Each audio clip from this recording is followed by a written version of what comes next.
La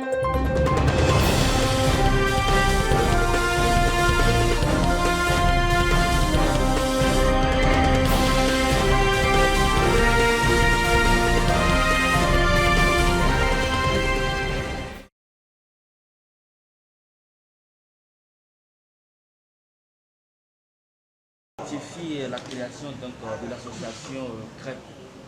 Le but du CREP, c'est la contribution à l'amélioration des conditions de vie des citoyens et également la promotion des droits et devoirs citoyens. Alors, nous, jeunes, nous sommes regroupés et on s'est dit qu'il serait bien de participer, de prendre une part active au développement de notre pays, au lieu d'être sur les réseaux sociaux à jouer au perroquet ou à critiquer à tout bout de champ les leaders politiques, nos maires, nos conseillers municipaux, bref, tous ceux qui se battent pour que ce Togo se porte mieux. Alors, nous avons décidé d'apporter nos idées. Le CREP, c'est un laboratoire d'idées et ce soir, comme vous l'avez vu, nous avons proposé un projet d'envergure qui va permettre à notre pays non seulement de se développer, mais également à la jeunesse de s'épanouir en ayant un emploi décent. Nous avons proposé également le concept du crowdfunding, qui est un financement participatif où les populations peuvent décider de financer de tels projets avec des parts d'action qui seront apportées de tout le monde. Il y a tellement d'idées que nous allons révéler très bientôt également, à intervalles de temps réguliers, pour que le Togo aille de l'avant. Avez-vous des partenaires disposés à vous accompagner pour réaliser ces objectifs? Alors, aujourd'hui, c'est notre lancement officiel.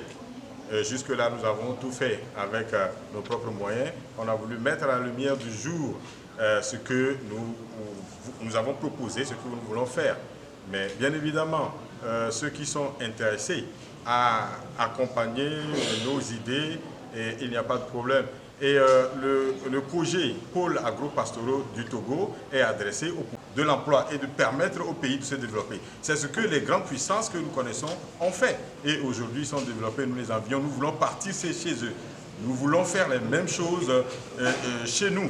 Et donc, les particuliers, ceux qui ont de l'argent veulent investir, peuvent se saisir de cette opportunité. Les pouvoirs publics, nos dirigeants, les gouvernants, les mairies également, nous sommes en de très bons termes avec eux. Aujourd'hui, nous sommes dans la commune de Golfe 1. Nous avons invité cette mairie qui est représentée ici et nous allons proposer nos projets un peu partout et même au chefferie. On a parlé d'un projet à taille réduite que nous-mêmes nous allons initier à Anamé, dans la préfecture des Lacs. Et donc, nous ne voulons pas être que dans les idées ou bien dans l'idéal, mais on veut démontrer que ce que nous sommes en train de dire est bien faisable. Pour acquérir des terres au Togo pour ce genre de projet, il y a la location ou il y a des achats. Vous savez, il y a des investisseurs internationaux qui viennent au Togo et qui s'accaparent des terres. C'est-à-dire, on parle de milliers d'hectares. Pour des projets, il y a eu un projet pour l'énergie bio. Entre-temps, en 2015, je ne sais pas si vous vous rappelez, il y a eu d'autres projets. À Agomeglosu, par exemple, dans le Bas-Mono, il y a eu un projet pour la production du riz, où il y a eu des terres qui ont été accaparées par... il y a des procédures pour s'accaparer des terres. Bon, c'est un peu péjoratif, pour acquérir des terres pour l'exploitation agricole ou l'élevage de la volaille, comme nous sommes en train de dire. Donc, il y a une loi également qui encadre tout ça. Et donc, je pense que si nous voulons investir, si ce projet intéresse des gens, le problème foncier ne se posera pas, puisqu'il y a des gens qui ont déjà acquis des terres pour des exploitations. En 2015, il y a eu une seule personnalité qui a acheté 1000 hectares dans la région des Plateaux. Merci.